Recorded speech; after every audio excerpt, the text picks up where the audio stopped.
84 लाख का मामला आखिर है क्या?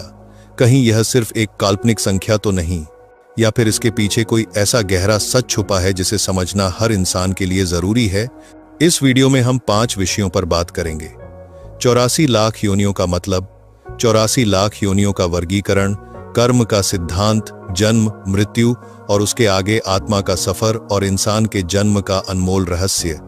इस वीडियो में हम कर्म के उस अटूट नियम की तह तक जाएंगे जो हमारी आत्मा की पूरी यात्रा को नियंत्रित करता है।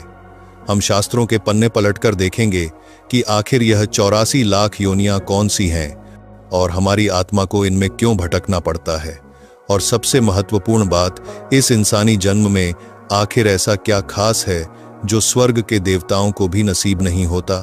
क्यों केवल यही जन्म इस जन्म मृत्यु के अंतहीन चक्र से छुटकारा दिलाने का एकमात्र रास्ता है?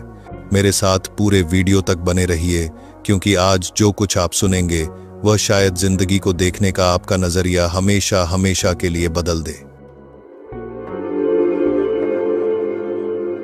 सबसे पहले इस शब्द को समझते हैं, योनि। जब हम योनि शब्द सुनते हैं तो हमारे मन में तुरंत अलग अलग जीव जंतुओं की तस्वीरें आने लगती हैं, मगर दोस्तों, हिंदू दर्शन में इसका मतलब इससे कहीं ज्यादा गहरा है। योनि का मतलब सिर्फ शारीरिक संरचना नहीं है, बल्कि यह चेतना की एक अवस्था है, जीवन जीने का एक खास तरीका है। यह वह ढांचा है जिसमें आत्मा अपने कर्मों का फल भोगने के लिए निवास करती है। एक उदाहरण से समझिए। मान लीजिए आत्मा एक यात्री है और यह शरीर उस यात्री का वाहन। जैसे कोई यात्री अपने सफर में अलग अलग वाहन बदलता रहता है, कभी बस में बैठता है, कभी ट्रेन पकड़ता है, कभी हवाई जहाज का सहारा लेता है, बिल्कुल उसी तरह आत्मा भी अपने कर्मों के हिसाब से विभिन्न शरीर धारण करती रहती है। गरुड़ पुराण में स्पष्ट रूप से लिखा है कि आत्मा अमर है, इसे कोई नष्ट नहीं कर सकता। मृत्यु केवल इस शरीर की होती है, आत्मा के सफर की नहीं, और यह सफर तब तक चलता रहता है जब तक आत्मा अपनी अंतिम मंजिल यानी मोक्ष तक नहीं पहुंच जाती। अब सवाल यह उठता है कि यह 84 लाख का आंकड़ा आया कहां से?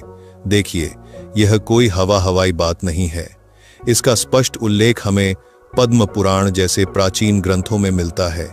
यह एक आध्यात्मिक और दार्शनिक वर्गीकरण है जो हमें बताता है कि इस संसार में जीवन के कितने अनगिनत रूप हैं और हमारी आत्मा इनमें से होकर गुजर चुकी है या आगे गुजर सकती है। यह हमें एहसास कराता है कि हमारा अस्तित्व कितना विशाल है और यह मानव जन्म कितना अनमोल है।